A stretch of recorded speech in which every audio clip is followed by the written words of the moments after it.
Hello பசங்களா, welcome to NEET preparation Tamil. And இந்த வீடியோல நம்ம பார்க்க போறது அவங்களோட கிரேட் 12 பயாலஜியோட சாப்டர் 1 தான். இது sexual reproduction in flowering plants. ஓகேவா?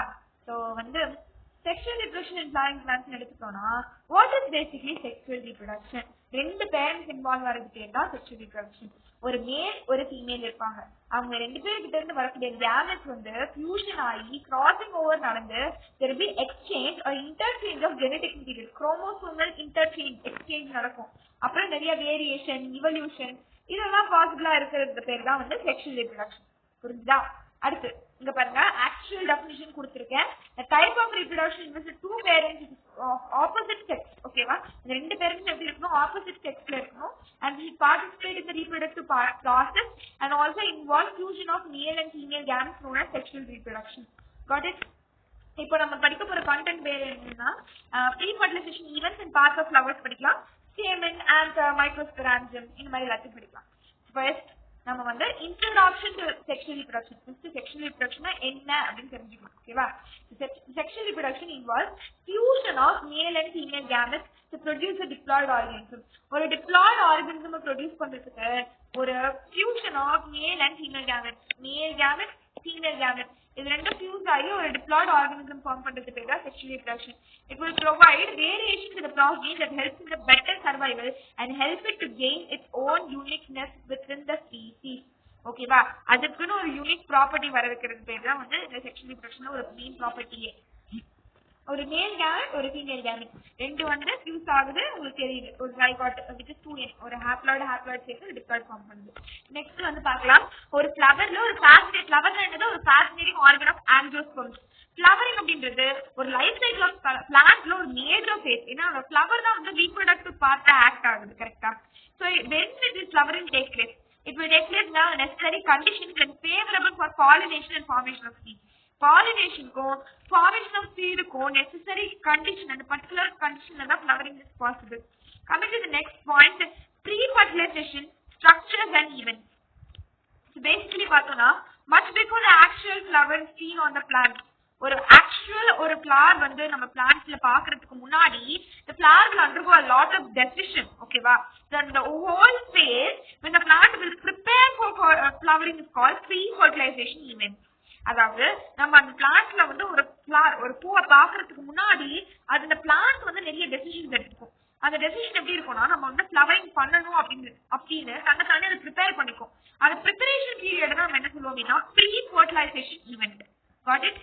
Coming to the next point, flowering அப்படின்றது it is preceded by several morphological and physiological changes, which means precede என்னன்னா ஃப்ளவரிங் நடக்கிறதுக்கு முன்னாடி என்ன நடக்கும்னா நிறைய மார்பாலஜிக்கலா, அதாவது வெளி மாற்றங்களும் உள் மாற்றங்களும் நடக்கும். அதாவது மார்பாலஜிக்கலாவும் பிசியாலஜிக்கலாவும் நிறைய சேஞ்சஸ் வரும். and it is induced by several hormones. ஓகேவா? நிறைய ஹார்மோன்ஸ்னால it is getting induced. It will lead to differentiation of vegetative buds to floral buds. So அந்த ஹார்மோனல் சேஞ்ச், ஃப்ளவர்ஸ்ல கூட ஹார்மோன்ஸ் இருக்கு. ஓகேவா? அந்த ஹார்மோனல் சேஞ்ச் தான் என்ன பண்ணுது அப்படின்னா அந்த வெஜிடேட்டிவ் பட்ஸை ஃப்ளோரல் பட்ஸா மாத்துது. அந்த வெஜிடேட்டிவ் பட்ஸ்னா ஒரு மாதிரி மொட்டு மாதிரி ரொம்ப இளைய மொட்டுன்னு சொல்லுவாங்க. அப்படியே ஒரு மாதிரி ரொம்ப சாஃப்டான மொட்டு. அந்த மொட்டை என்ன நடக்கும் அப்படின்னா டிஃபரன்ஷியேட் ஆகி ஹார்மோனல் சேஞ்ச் ஆகி அந்த குட்டி மொட்டை அப்படின்றது கொஞ்சம் பெரிய ஃப்ளோரல் மொட்டா மாறும். ஓகேவா? புரியுதா? ஸோ உங்களுக்கு நல்லா புரியும். அந்த ஃப்ளோரல் இண்டக்ஷன் வெஜிடேட்டிவ் ஃபேஸ்ல இருந்து அந்த ரீப்ரொடக்டிவ் ஃபேஸ்ல மாறுது. லீஃப் பிரைமோடியால இருந்து ஃப்ளோரல் பிரைமோடியாவுக்கு மாறும். நல்லா புரிஞ்சுக்கோங்க. லீஃப் பிரைமோடியால இருந்து ஃப்ளோரல் பிரைமோடியாக்கு மாறும். இது உங்களோட என்சைடு லைன்ஸே கொடுத்துருப்பாங்க. ஃப்ளோரல் பிரைமோடியாக்கு மார்பாலஜிக்கல் அண்ட் பிசியாலஜிக்கல் சேஞ்சஸ் நடந்து, செவரல் ஹார்மோனல் சேஞ்சஸ் நடந்து, டிஃபரன்சியேஷன் நடந்து அப்படின்னு ஒரு வார்த்தை கொடுத்துருப்பாங்க. இந்த ஸ்லைட்ல அந்த டிஃபரன்சியேஷன் அப்படிங்கிற வார்த்தை இல்ல, உங்களுடைய என்சைடு டெக்ஸ்ட் புக்ல இருக்கும். அது ரொம்ப முக்கியமான வார்த்தை டிஃபரன்சியேஷன். ஓ இருக்கு. ஓகே சாரி, ஆக்சுவலா இருக்கு. இங்கே பாத்தீங்கன்னா இருக்கு, ஸ்லைட்லயே இருக்கு. I missed it out. Okay next பார்க்கலாம். அடுத்து என்ன கொடுத்துருக்காங்க அப்படின்னா it will further lead to the development of floral primordia. சொன்னீங்க அதே பாயிண்ட் அவங்க என்சாட்டில இருக்கிற அதே பாயிண்ட் தான். it will lead to the development of floral primordia. leaf primordiaல இருந்து அது floral primordiaக்கு மாறுது. floral primordiana என்ன அப்படின்னு சொல்லி கேட்பாங்க. floral primordiana என்னன்னா நீட்லயும் கேட்டிருக்காங்க, நம்மளோட சிபிஎஸ்சி எக்ஸாம்ஸ்லயும் கேட்டிருக்காங்க. floral primordiana என்னன்னா this is the preliminary stage of flower. ஒரு பூ வரதுக்கு முன்னாடியான அதுக்கு முந்தைய ஸ்டேஜ் தான் நம்ம என்ன சொல்லுவாங்க அப்படின்னா floral primordia. ஒரு பூவினுடைய முந்தைய stage floral primordia, the preliminary stage of flower. So if you ask what is floral primordia, it is known as the preliminary stage of the flower. Okay va? இப்போ இந்த diagram பாருங்க, ஒரு vegetative shoot tip இருக்கு. அடுத்து initiation of floral apex. அடுத்து sepal primordia initiation. And then this changing into petal primordia initiation. அப்ப stamen carpel வருது. And finally ஒரு mature floral bud வந்து வருது. இப்படிதான் நடக்கும் ஒரு floral budோட initiation. Okay va? Got it? Coming to the next, ஒரு floral primordia might be a single floral budum கொடுக்கலாம், இல்ல multiple floral budum கொடுக்கலாம். பாக்க ஒரு மொட்டு மாதிரி இருக்கும். ஓகேவா? அந்த ஒரு மொட்டு ஒரே ஒரு பூவையும் கொடுக்கலாம், இல்ல நிறைய கொத்து கொத்தா பூக்களின் தரலாம். ஓகேவா? சோ அதான் சொல்ல வராங்க, திஸ் லைக் ஃப்ளோரல் பிரைமோடியா அப்படின்றது இட் மைட் ஈவன் பியர் ஒரு சிங்கிள் ஃப்ளோரல் பட் கொடுக்கலாம், அப்படி இல்லைன்னா it can bear multiple floral bud also known as inflorescence. Got it? So இந்த மாதிரி நம்ம நிறைய பிளான்ஸ் வந்து பார்த்திருப்போம். இத தெரியுதா? ஒரு சிங்கிள் ஃப்ளோரல் பட் இருக்கு, ஒரே ஒரு ஃப்ளோரல் பட் வந்து இருக்கு. இங்க பாருங்க, கொச்ச நிறைய பூக்கள் இருக்கு, குட்டி குட்டியா நிறைய பூக்கள் இருக்கிறது பார்த்திருப்போம். ஆனா இதோட மொட்டு என்னவா இருக்கும்? ஒரே மொட்டா தான் இருக்கும். அந்த ஃப்ளோரல் பிரைமோடியா அப்படின்றது can even get a single floral bud or multiple floral buds. Okay, got it? Coming to the next point, inflorescence அப்படின்னா it is a cluster of flowers. இந்த மாதிரி கொத்து கொத்தா இருக்கக்கூடிய flowers தான் என்ன சொல்லுவாங்க அப்படின்னா inflorescence அப்படின்னு சொல்லுவோம். Inflorescence is a cluster of flowers arranged on the stem. ஒரு ஸ்டெம்ல அரேஞ்ச் ஆயிருக்கும். That is composed of main branch and inflorescence are formed with which will bear a floral bud and then it will get flowered. So inflorescence என்ன? It is a cluster of flowers. அவ்வளவுதான். Got it? இந்த bud தான் it will further it will bloom into flowers. இந்த bud தான் வந்து அது bloom ஆகி flower-ஆ மாறும். Meanwhile, the flower parts also differentiate and develop. இந்த flower parts தான் இருக்கு இல்லையா, நம்ம NCERT-ல இன்னும் டீடைலான டயக்ராம் இருக்கும். இந்த டயக்ராம் விட அது நீங்க ரெஃபர் பண்றது better. lateral section of flower அப்படின்னு சொல்லிட்டு இருக்கும். அது நீங்க பாத்தீங்கன்னா பெட்டல்ஸ், ஸ்டேமன், கார்பல், செப்பல் என்ன இருக்கும், அப்புறம் answer, filament, stigma, style, ovary, இந்த மாதிரி எல்லா பார்ட்டையும் கொடுத்துருப்பாங்க. கார்பல் எல்லாமே கொடுத்துருப்பாங்க. ஸோ அதை நீங்க ரெஃபர் பண்ணிக்கோங்க. அந்த ஃபிளவர் பார்ட் என்ன ஆகும் அப்படின்னா, அந்த ஃபிளவர் வந்து வளர வளர அது இருக்கக்கூடிய எல்லா பார்ட்ஸுமே it will get differentiated and it will develop. இந்த மாதிரி ஒன்னொன்னும் குட்டியா இருக்கிற ஸ்டேஜ்ல இருந்து வளர்ந்து அழகா டிஃபரன்ஷியேட் ஆகி டெவலப் ஆகும் ஒரு ஃப்ளோரல் பார்ட். ஓகேவா? இப்போ உங்களுக்கு ஒரு क्वेश्चन இருக்கு, என்னன்னு ஆன்சர் பண்ணுங்க. இதுக்கு முன்னாடி சொன்ன கான்செப்ட் பேஸ் பண்ணி தான். What is the cluster of flowers arranged on a stem called as? It is the inflorescence. Cluster of flowers நாலே inflorescence. இப்பதான் சொன்னேன். ஓகேவா? Inflorescence is a cluster of flowers arranged on a stem that is composed of the main branch. Okay. ஒரு ஃப்ளவர்னா என்ன அப்படின்னு சொல்லி இப்போ நம்ம பார்க்கலாம். Okay, this is the flower. ஒரு ஃப்ளவர்னா என்னன்னா மெயினா அதுக்கு 4 பார்ட் இருக்கு. மெயினா 4 பார்ட் என்னென்ன? Calyx, corolla, androecium, கைனீஷியம். சின்ன கிளாஸ்ல இருந்து படிச்சுட்டு வரும். ஓகேவா? இந்த 4 பார்ட் என்னென்ன? Calyx, corolla, androecium, gynoecium. ஆண்ட்ரீஷியம்னா it is the male reproductive organ, male reproductive part in the flower. இந்த androecium it is composed of stamen. Stamen is composed of anther and filament. Got it? கைனீஷியம்னா it is the female reproductive part. இன்னொரு name என்னன்னா கைனீஷியம்க்கு we can also call it as pistil else carpel. Pistil else carpel. Pistil or carpel is composed of what? Stigma, style and ovary. What? Stigma, style and ovary. Corolla na enna? It is petals. Petals is called as corolla. Petals is called as corolla. And கீழ இருக்கக்கூடிய அந்த green color sepals is also called as calyx. Calyx. Calyx ஓட job என்னன்னா early stage அதோட bud stageல இந்த flower வந்து உதிர்ந்து போகாம அது ஒன்னா யுனைட் பண்ணி அதை காப்பாத்துறதுக்கு தான் இந்த கேலிக்ஸ் வந்து அந்த ஏர்லி ஸ்டேஜ் ஆஃப் பட்டை ப்ரொடெக்ட் பண்றதுக்கு தான் இந்த கேலிக்ஸ் வந்து இருக்கும். ஓகேவா? இப்போ ஒரு ஃப்ளவரை வந்து நான் ரெண்டா பிரிக்கிறேன், நான் essential whorl and essential whorl. Essential ஓல்ஸ்னா செக்ஷுவல் ரீப்ரொடக்ஷன்ல இன்வால்வ் ஆன பார்ட்ஸ் மட்டும் எசென்ஷியல் சொல்லுவோம். இதுக்கு தேவையே இல்ல, செக்ஷுவல் ரீப்ரொடக்ஷனுக்கு இந்த பார்ட் தேவையே இல்ல அப்படின்னா நம்ம அதை என்ன சொல்லுவோம்? நான் எசென்ஷியல் ஓல்ஸ் சொல்லுவோம். எசென்ஷியல் ஓல்ஸ் செக்ஷுவல் ரீப்ரொடக்ஷன்ல இன்வால்வ் ஆற பார்ட்ஸ் யார் யாரு அப்படின்னா ஆண்ட்ரீஷியம் அண்ட் கைனீஷியம். இதுல இன்வால்வே ஆக மாட்டாங்க அப்படின்னா யாருன்னா கேலிக்ஸ் அண்ட் கொரோலா. அப்ப எதுக்கு கேலிக்ஸ் அண்ட் கொரோலா ஒரு ஃப்ளவர்ல இருக்கு அப்படின்னு நீங்க கேட்டீங்கன்னா ஏன் இருக்குன்னா in order to attract insect. Corolla கலர்ஃபுல்லா இருக்கு இல்லையா, அப்போ அது அந்த கலருக்கும் அதுல இருக்கக்கூடிய நெக்டாருக்கும் நிறைய இன்செக்ட்ஸ் வந்து அட்ராக்ட் ஆகி அந்த ஃப்ளவர்ல உட்கார்ந்து தேனை குடிச்சிட்டு பறந்து போகும்போது அது மேல நிறைய வந்து அந்த போலன் கிரெயின்ஸ் ஒட்டிக்கும். போலன் கிரெயின்ஸ்ல தமிழ்ல மகரந்த துகள்கள். அது உடம்பு ஃபுல்லா ஒட்டிக்கிச்சு.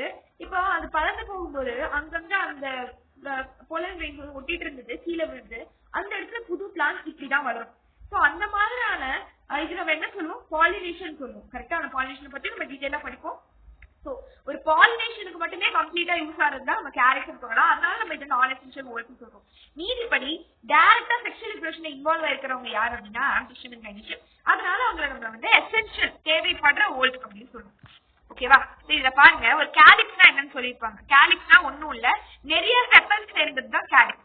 Which is the collection of sepal. செப்பல்னா இங்க இருக்கு பாத்தீங்களா, இந்த ரெண்டு பார்ட் தான் இது செப்பல். ஓகே, செப்பல் ஓட நிறைய கலெக்ஷன் என்ன சொல்லுவாங்க அப்படின்னா கேலிக்ஸ் சொல்லுவாங்க.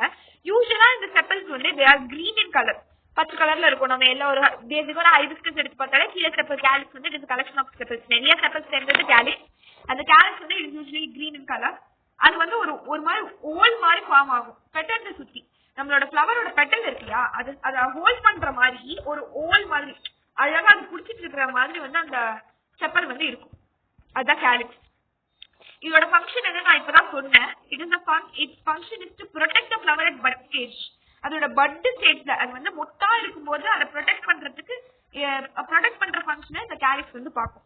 இங்க வந்து பாத்தீங்களா, பட்டா இருக்கா, ஒரு மல்லிப்பூ வந்து மொட்டா இருக்கும்போது அதெல்லாம் அதோட பெட்டல்ஸ் உதிர்ந்து கீழே விழுந்துடக்கூடாது அப்படிங்கிற வேலையை அது வந்து அப்படியே டைட்டா இழுத்து புடிச்சிட்டு இருக்கு, கீழே விழாம பாத்துக்கிறது தான் இந்த செப்பலோட வேலை.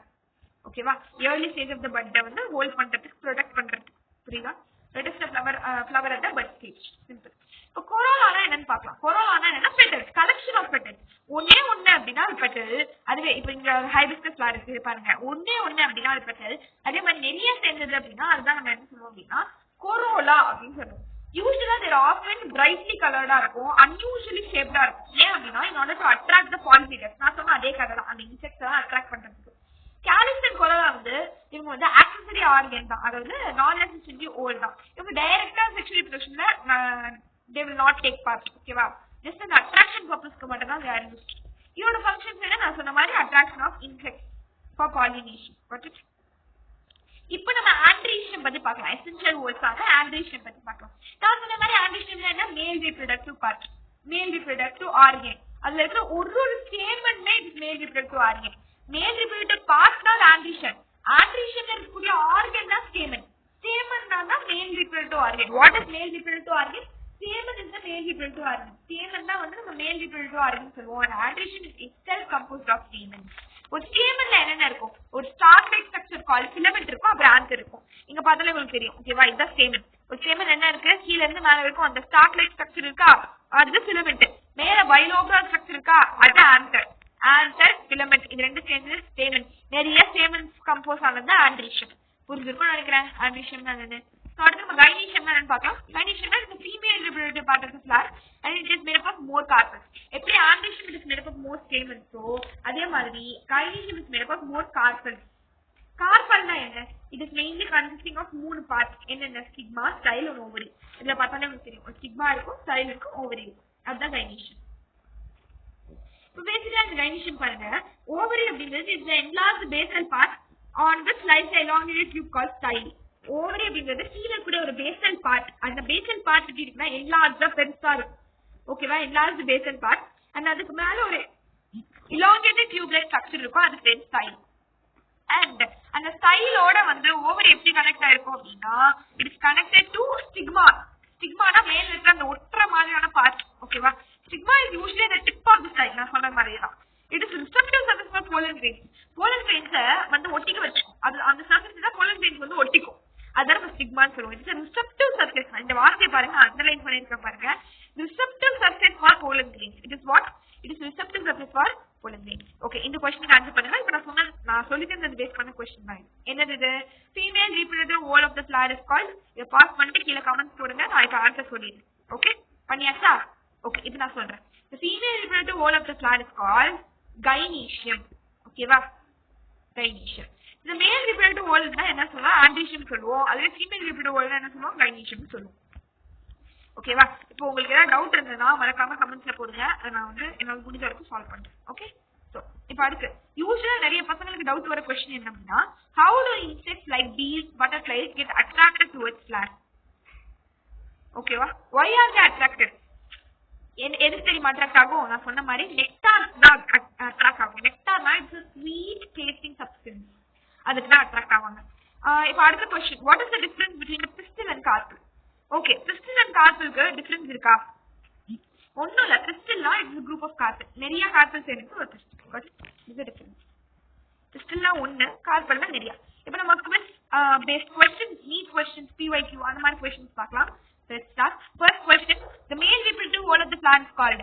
அவங்களுக்கு தெரிஞ்சதுதான், it is andrecium. இப்போ தான் பார்த்தோம், it is andrecium. Next question, which among the following is non essential whole? தேவைப்படாதது என்னது? calyx. calyx தான் தேவைப்படாதது. calyx என்னது? sepals. கரெக்ட்டா? sepals தான் நமக்கு தேவைப்படாது. அப்படி மீதிபடி andrecium, gynoecium சேம் பண்ணிக்கலாம். டைரக்டா sexual reproduction இன்வால்வ் வராங்க. So calyx is the correct answer. So அடுத்த question, which part of the flower is used to attract the insects? Obviously it is petals.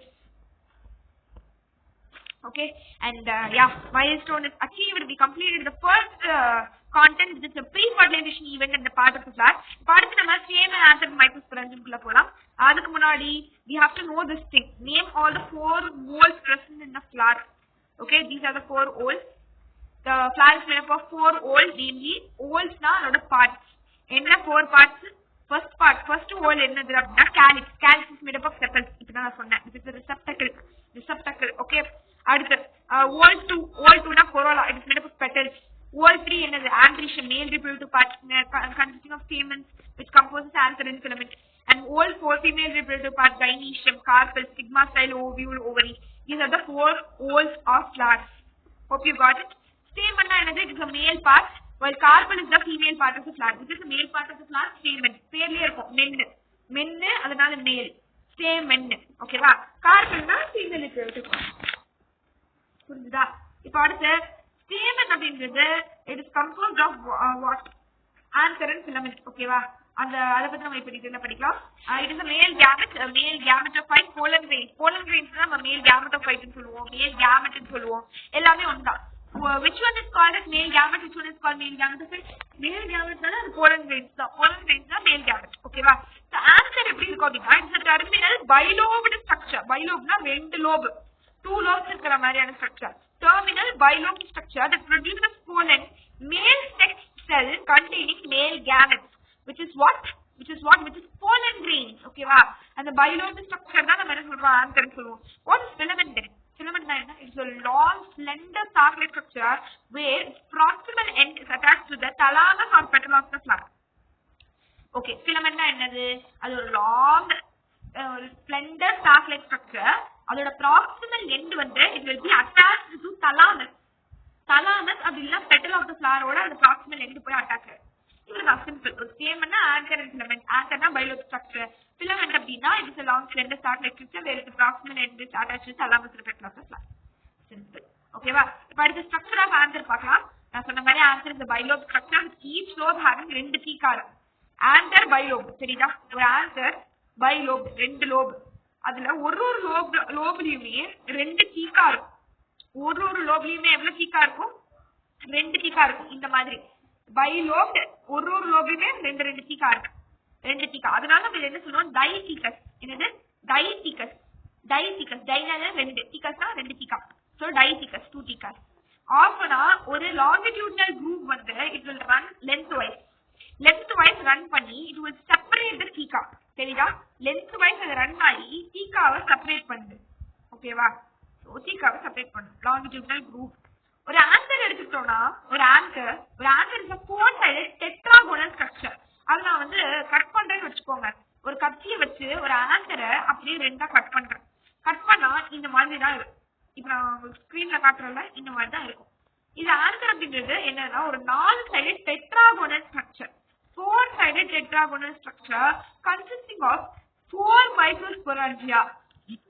4 microsporangia இருக்கும். and it is located at the corners locate ஆயிருக்கும். அதாவது 2 இருக்கும். ஒரு லோப்லயுமே 2 இருக்கும். ஒரு லோப்லயுமே எவ்வளவு இருக்கும்? 2 இருக்கும். anther is a 4-sided tetragonal structure consisting of 4 microsporangia. 4 microsporangia. ஒரு microsporangiaவும் 2 வந்து ஒரு லோப்லயும் இருக்கும். ஓகே, புரியுதா? So anther வந்து 4-sided tetragonal structure. 4 microsporangia இருக்கும். ஒரு கார்னர்லயுமே லொகேட் ஆயிருக்கும். ஒரு லோப்லயுமே 2 இருக்கும். ஒரு லோப்லயுமே 2 இருக்கும். 4 மைக்ரோஸ்போரன்ஜியா, 2 லோப். அப்ப ஒரு லோப்லயுமே 2 இருந்தா 2 லோப்ல ஒரு லோப்ல 2 இருந்தா மொத்தமா 4 இருந்தா கரெக்டா வந்துருச்சு. So answer 4-sided tetragonal structure. ஒரு கார்னர்லயுமே 4 மைக்ரோஸ்போரன்ஜியா லொகேட் ஆயிருக்கு. மொத்தமா அந்த